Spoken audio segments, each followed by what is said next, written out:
لوگوں سے عزتیں تلاش کرتے ہو تو وہ کیا تمہیں عزت دیں گے؟ وہ تو کل اچھا کہتے ہیں پرسوں برا کہنے لگ جاتے ہیں۔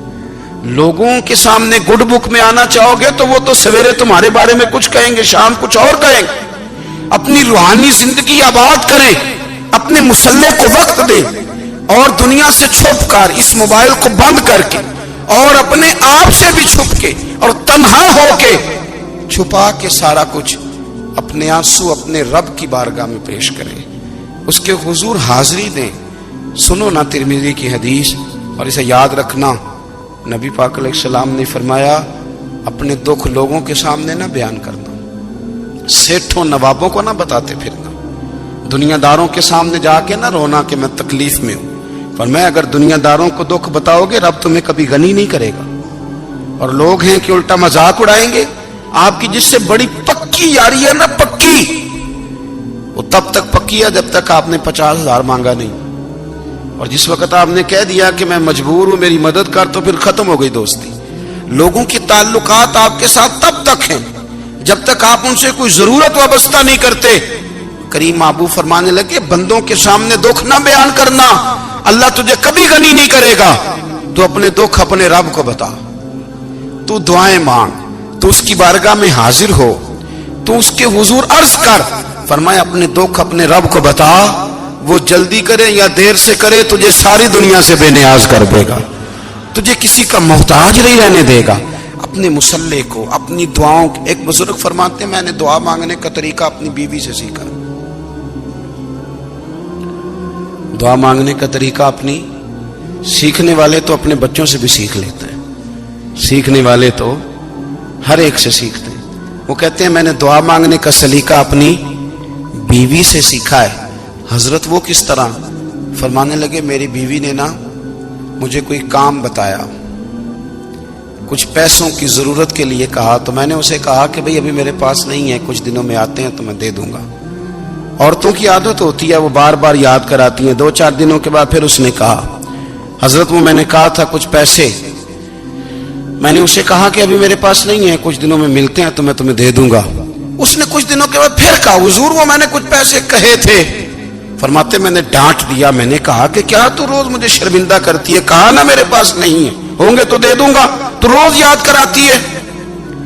فرماتے ہیں اس نے پہلے تو میری ڈانٹ کو سہا، پھر میرے سخت جملوں نے اس کی آنکھوں میں آنسو پیدا کر دیے، پھر اس نے اپنے آنچل میں اپنے اس دکھ کو سمیٹا، اور پھر اس نے ایک جملہ کہا تو میں رو پڑا، اور مجھے اپنے رب سے مانگنے کا طریقہ آ گیا۔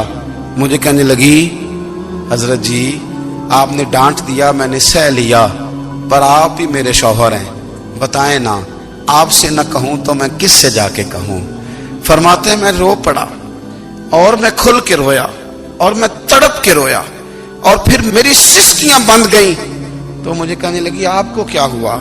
میں نے کہا مجھے بھی دعا مانگنی آ گئی ہے، جب میں اسے کہوں گا نا اللہ تو ہی میرا رب ہے، میں تجھ سے نہ کہوں تو میں کس سے جا کے کہوں؟ میں کیوں کسی بندے سے سوال کروں؟ میں کیوں کسی دنیا دار سے کہوں؟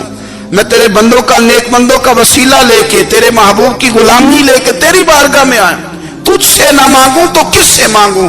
سمجھ آ گئی ہے جب میں اس رنگ میں مانگوں گا تو پھر رب میرے اوپر بڑا ہی فضل فرمائے گا، وہ میرے اوپر بڑی رحمت کرے گا، وہ میرے لیے آسانیاں کرے گا۔ عزیز دوستو ہم اس طرح کرنے لگ گئے ہیں کہ ہم نے نا اپنے تعلقات پر اعتماد کرنا شروع کر دیا ہے۔ میرے تعلقات بہت ہیں، ہم نے اپنی دولت پر اعتماد کرنا شروع کر دیا ہے، میرے پاس دولت بہت ہے۔ ہم نے اپنے علم پر، اپنی شہرت پر اعتماد کرنا شروع کر دیا ہے کہ میرے پاس فلاں چیز بہت ہے۔ یاد رکھنا جب بے نیاز اپنی صفت بے نیازی دکھاتا ہے تو بڑی بڑی دولتوں والے مجبور نظر آتے ہیں۔ بھائیو جب انسان کا رشتہ اپنے مالک کے ساتھ ہوتا ہے پھر تو غم بھی کچھ نہیں کہتے، پریشانیاں بھی کچھ نہیں کہتی، پھر تو زندگی صبر والی، پھر تو زندگی توکل والی، پھر تو زندگی بھروسے والی، پھر انسان اپنے آپ کو رسوا نہیں کرتا، دنیا داروں سے امیدیں اس کی ختم ہو جاتی، امیدیں اللہ رسول سے لگا لیتا ہے، مضبوط ہو جاتا ہے، مضبوط، طاقتور ہو جاتا ہے، خوددار ہو جاتا ہے، باوقار باعزت ہو جاتا ہے۔ حضرت بہلول دانا رحمت اللہ علیہ بیٹھے تھے تو ہارون رشید حج کر کے آ رہا تھا، تو رستے میں حضرت شیخ سے ملاقات ہو گئی تو السلام علیکم کے بعد کہنے لگا حضور کوئی حکم ہو تو بتائیے گا. تو حضرت بہلول دانا فرمانے لگے تیرا رب کون ہے؟ اس نے کہا اللہ. تو فرمایا میرا کون ہے؟ کہا اللہ. فرمانے لگے تو بڑا ہی بیوقوف ہے، کیا تو یہ سمجھتا ہے کہ رب ہارون رشید کو تو دے گا اور بہلول دانا کو بھول جائے گا؟ تیرا بھی وہی رب ہے، میرا بھی وہی رب ہے. اس نے اگر تجھے دے کے آزمایا ہے تو ہو سکتا ہے مجھے نہ دے کے آزما رہا ہو. جب اس کی حکمت کے تقاضے ہوں گے تو عطا کرے گا اور دے گا. تو جا اپنا کام کر.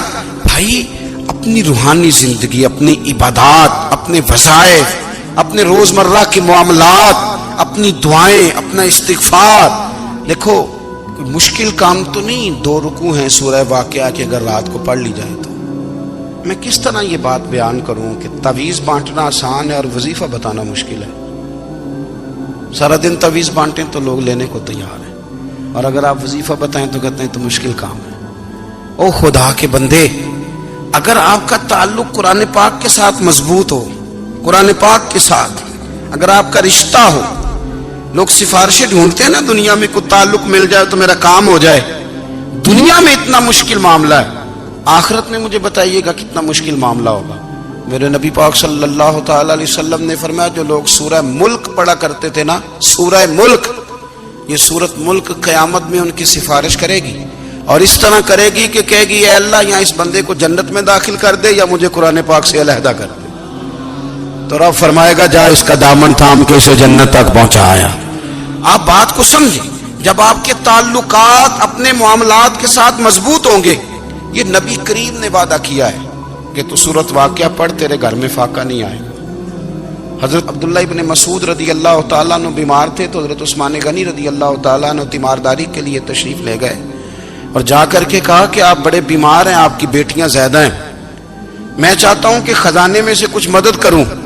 تو سیدنا عبداللہ ابن مسعود رضی اللہ تعالیٰ عنہ اٹھ کے بیٹھ گئے اور کہنے لگے امیر المومنین، اللہ آپ کو میری طرف سے، میری بیٹیوں کی طرف سے بہتر صلہ دے.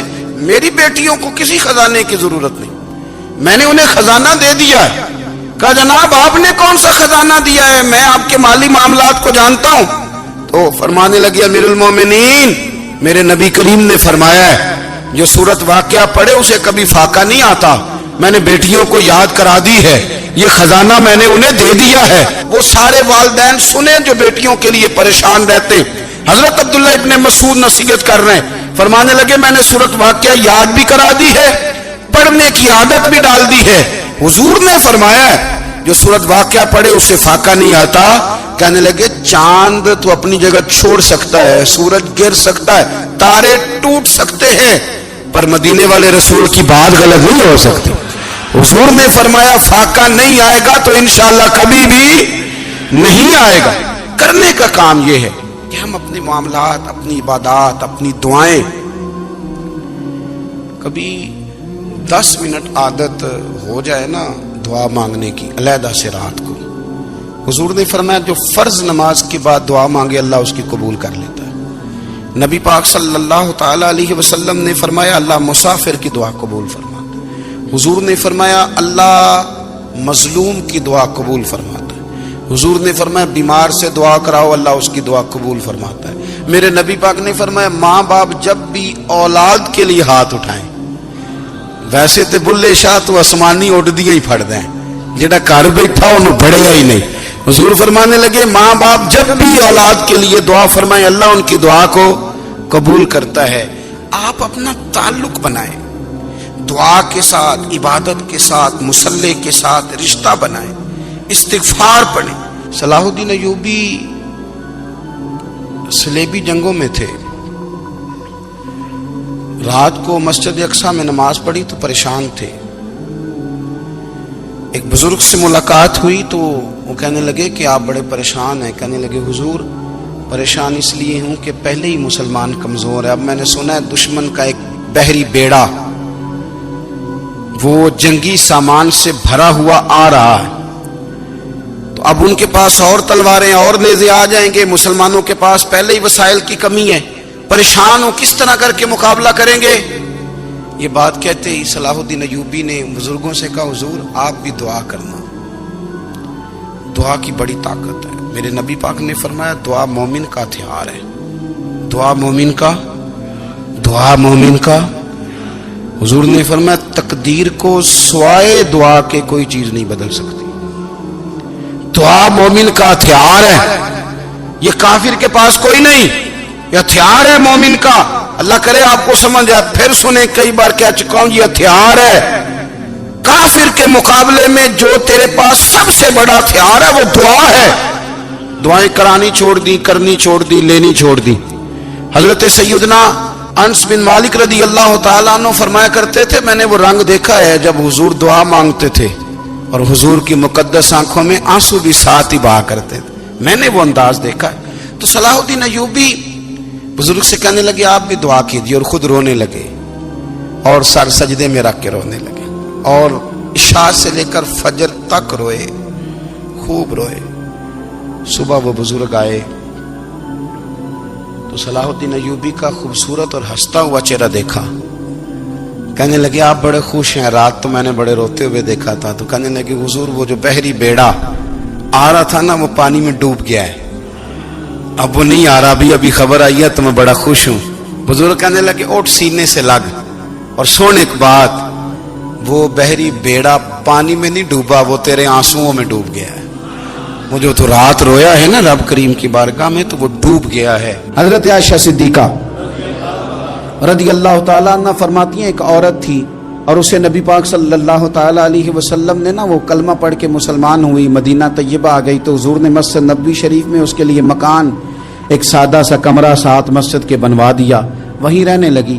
اکثر وہ سیدہ طیبہ کے پاس آتی تو حضرت عائشہ صدیقہ رضی اللہ تعالیٰ عنہ فرماتی ہیں وہ بڑی باتیں سناتی اور آخر میں کہتی وہ ہار والا دن بھی بڑا عجیب دن تھا اور میرے رب کی قدرتوں کا دن تھا، وہ بھی بڑا عجیب دن تھا۔ سیدہ عائشہ صدیقہ رضی اللہ تعالیٰ عنہ ایک دن فرمانے لگی کہ تو ہار والے دن کا بڑا ذکر کرتی ہے، وہ کیا دن تھا؟ تو خاتون کہنے لگی اماں جی وہ دن تھا جب میرے رب پر بھروسہ اور مضبوط ہو گیا، جس دن میرا اپنے رب پر توکل اور بڑھا، میرے ایمان میں یقین میں اور پختگی آئی۔ کہنے لگی میں ایک گھر کی کنیز تھی، نوکرانی تھی، اس گھر میں ایک بچی تھی جس کے پاس سونے چاندی ہیرے جواہرات کا ہار تھا۔ اس زمانے میں نا چمڑے کے اوپر لوگ ہیرے جواہرات لگاتے تھے، کئی دفعہ سرخ رنگ کے چمڑے پہ لگائے جاتے تھے، وہ بچی پہنتی تھی تو کہتی ہیں وہ بچی کے اس نے اتار کے رکھا یا اس سے گرا وہ ہار تو چیل اسے اٹھا کے لے گئی گوشت سمجھ کے اور میرے سامنے اٹھا کے لے گئی۔ گھر والوں نے مجھ سے پوچھا، یہ بخاری میں موجود ہے، گھر والوں نے پوچھا مجھ سے کہ وہ ہار کہاں ہے تو میں نے کہا چیل اٹھا کے لے گئی۔ گھر میں کچھ چوری ہو جائے تو سب سے پہلا الزام کس پہ لگتا ہے؟ ملازمین پہ۔ کہتے انہوں نے مجھے بڑا مارا، بڑی تکلیف تھی، حتیٰ کہ میری شرمگاہ تک کی تلاشی، میری عزت اتنی خراب کی میں بتا نہیں سکتی۔ میں نے اپنی زندگی میں ایک واقعہ دیکھا، ایک امیر گھر میں چوری ہو گئی، ملازم کو اتنا مارا کہ وہ چارپائی پہ پڑ گیا، پولیس والوں سے اتنی مار پروائی گئی کہ وہ بیچارہ چارپائی پہ پڑ گیا، اور پھر وہ اتنا بیمار ہوا اور کچھ دنوں کے بعد پتہ چل گیا کہ چور تو اپنا بیٹا ہے ان کا، پھر اس کا انتقال ہو گیا۔ اب وہ سیٹھ صاحب اور گھر والے آ کے نا مرنے والے کے کان میں معافیاں مانگ رہے ہیں، کان میں۔ تو میں نے ان سے پھر کہا تھا کہ یہ تو اب چلا گیا ہے، تمہارا زور چلتا تھا نا تو تم نے قانون خریدا اور تم نے اسے جتنا ہو سکا تم نے اسے مار پڑوائی، تمہارے پاس جو عدالتیں تھی تم نے وہاں کاروائی کی، اب ایک عدالت قیامت کے دن لگے گی۔ یہ کمزور تھا نا، کچھ کر نہیں سکا۔ میرے نبی پاک صلی اللہ علیہ وسلم نے فرمایا سن لو، اگر سینگ والی بکری نے بغیر سینگ والی بکری کو تکلیف دی ہوگی نا تو قیامت کے دن اسے بھی بدلہ دینا پڑے گا کہ تیرے پاس سینگ تھے اور تو نے اسے مارا تھا۔ وہ خاتون عرض کرتی ہے سیدہ عائشہ کی خدمت میں کہ مجھے بڑا مارا، مجھے تکلیف دی، میں کہہ رہی تھی کہ میرے سامنے چیل لے گئی ہے پر وہ نہیں مان رہے تھے، اماں جی انہوں نے مجھے بڑا مارا۔ حضرت عائشہ صدیقہ کہتی ہیں پھر کیا ہوا؟ کہنے لگی اماں جی جب کوئی میرا مددگار نہ رہا، مجھے تکلیف دے رہے تھے، رسوا کر رہے تھے، تو میں نے اپنے رب سے مدد چاہی، میرے رب کی طرف میں نے توجہ کی، میں نے کہا مالک اب تو ہی میرا مددگار ہے،